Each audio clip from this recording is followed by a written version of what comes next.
अपने पड़ोस वाले से कहे कि आप तिरस्कार किए हुए लोग नहीं हैं। You are not rejected one. आप तिरस्कार किए हुए लोग नहीं हैं। आपको मालूम है,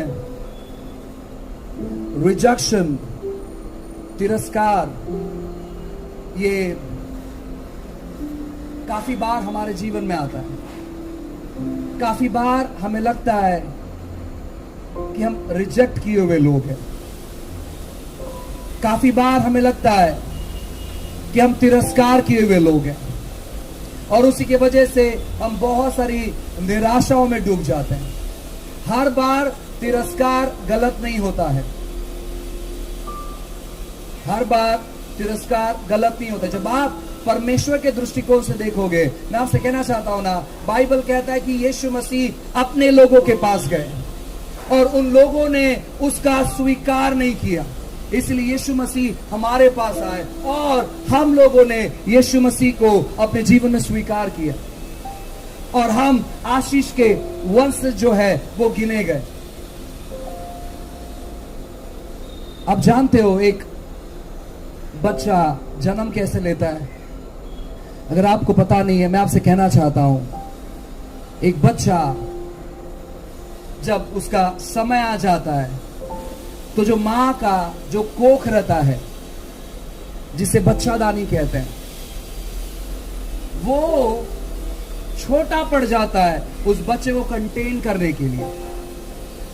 जब 9 महीने पूरे हो जाते हैं तो वो जो गर्भशाई होता है वो उस बच्चे को कंटेन नहीं कर पाता है, और वो गर्भशाई क्या करता है मालूम है क्या? उस बच्चे को रिजेक्ट करता है। वो कहता है कि मैं अब हैंडल नहीं कर सकता तुझे, क्योंकि तू बढ़ चुका है, तेरा ग्रोथ हो चुका है, इसीलिए मैं तुझे हैंडल नहीं कर सकता, अब तुझे मुझसे बाहर निकलना है। और तब जाकर किसी बच्चे का जन्म होता है। जो व्यक्ति आपको हैंडल नहीं कर सकता है, उसी की वजह से आप वहां से बाहर निकलते हैं।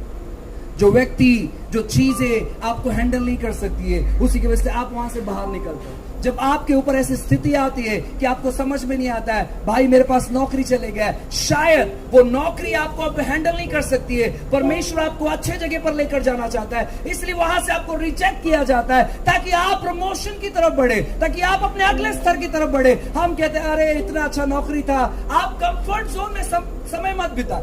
आप अगर अच्छे से जीवन बिता रही है, मत सोचे कि ओहो यही मेरा एक अच्छा स्तर है, यही मेरा एक अच्छा लेवल है, और इससे अच्छी जिंदगी नहीं है। जो मेंढक कुएं में रहता है, उनको लगता है कि यही पूरा दुनिया है, इसके बाहर कोई दुनिया नहीं है, ये सबसे सर्वोत्तम जगह।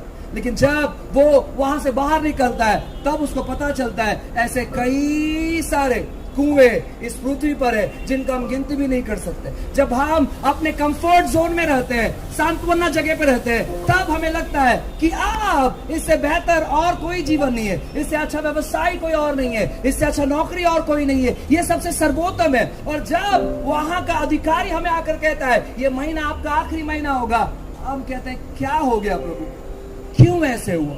हम ये नहीं सोचते कि परमेश्वर हमें अगले स्तर में लेकर जाना चाहता, हम विश्वास नहीं करते, और उसी की वजह से हमारे जीवन में प्रश्न उठते हैं, सवाल उठते हैं, और वो सवाल हमारे विश्वास को दबा देते नीचे। और जब विश्वास दब जाता है, मैं आपसे कहना चाहता हूं ना, परमेश्वर हमारे जीवन में आके कार्य नहीं कर पाते हैं, क्योंकि हम बोलना चालू कर देते हैं और शत्रु उन शब्दों को पकड़ना चालू करते हैं। हम बोलना चालू करते हैं सारी बेकार बातें हमारे जीवन पर, हमारे परिवार पर, हमारे सेवकाई पर, हमारे लोगों पर, हमारे परिवार के लोगों पर, हमारे हालतों पर, हमारे स्थिति पर, हमारे पैसों पर। जब हम बोलना चालू करते हैं कि ऐसा क्यों नहीं हो रहा है, वैसा क्यों नहीं हो रहा है, पैसा ही नहीं रुकता है, ये नहीं रुकता है, वो नहीं रुकता है, तो वो अधिकार लेना चालू करते हैं। आपको जानने की आवश्यकता है कि आप परमेश्वर के संतान हैं। आप जो बोलोगे वो होगा, आप जो बोलोगे वो होगा। आज आप चाहे कोई भी कंडीशन में क्यों ना रहे, आपको सीखना शुरू करना है कि कैसे मैं बोलूं। आप इजाजत मत दे, आपका जो भी व्यवसाय है अच्छे तौर पर उसके बारे में बोलना चालू करें, उसके बारे में बोलना चालू करें। आपके मुंह से कोई ऐसा शब्द कभी नहीं निकले कि मेरे साथ ऐसा क्यों हो रहा है। आप जितना ज्यादा सवालों से भरे रहोगे, उतना ज्यादा आप कमजोर विश्वास में काम करोगे।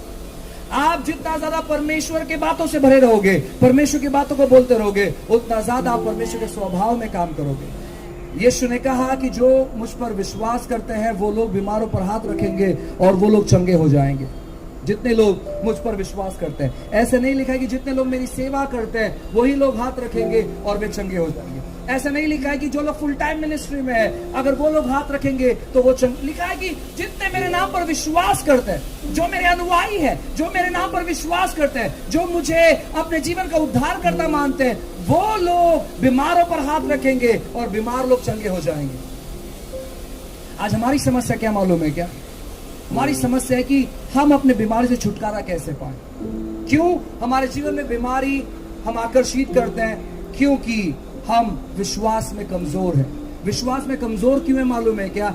क्योंकि हम अपने जीवन में बहुत सारी ऐसी बातों को बोलना चालू करते हैं, ऐसी बातों को डिक्लेयर करना चालू करते हैं जहां पर हम परमेश्वर को इजाजत नहीं दे पाते हैं हमारे जीवन में कार्य करने के लिए। जहां पर हम क्या करते हैं, शत्रु को हमारे शब्दों का अधिकार दे देते हैं और वो शत्रु हमारे जीवन में कार्य करने लगता है। आपका शब्द शत्रु के हाथों में ना पड़े, आपका शब्द परमेश्वर के हाथों में पड़े। आपका कमजोर शब्द शत्रु पकड़ता है और वो कहते हैं कि मुझे अधिकार मिल चुका है इसके जीवन में कार्य करने के लिए। इसलिए नए नियम में लिखा गया है कि शत्रु को मौका मत दे। आप कैसे मौका देते हैं मालूम है क्या? उसको बोलने के ना। जब आप उसको बोलते हैं तब उसे मौका मिलता है आपके स्थिति को बिगाड़ने के लिए, और वो बाहरी रूप से नहीं, वो अटैक करता है आपके विश्वास को और आप निराशा में जाते हो, आप तनावग्रसित हो जाते हो, आप परेशान हो जाते हो और आपको लगने लगता है कि आप मेरे जीवन में कुछ काम नहीं करेगा, कोई चीज, मेरा हालात कोई बदल नहीं सकता है, मैंने बहुत प्रयास किया। ये शब्द आपको और निराशा में लेकर आता है और आप अपने जीवन में गलत निर्णय लेने लगते हैं, आप गलत बातें सोचने लगते हैं, आप गलत निर्णयों में जाते हैं। क्यों? क्योंकि आपको लगता है अब कुछ नहीं होगा। लेकिन मैं आपको बताना चाहता हूं, आप परमेश्वर की संतान हैं। अपने आप से कहे कि आप परमेश्वर की संतान हैं।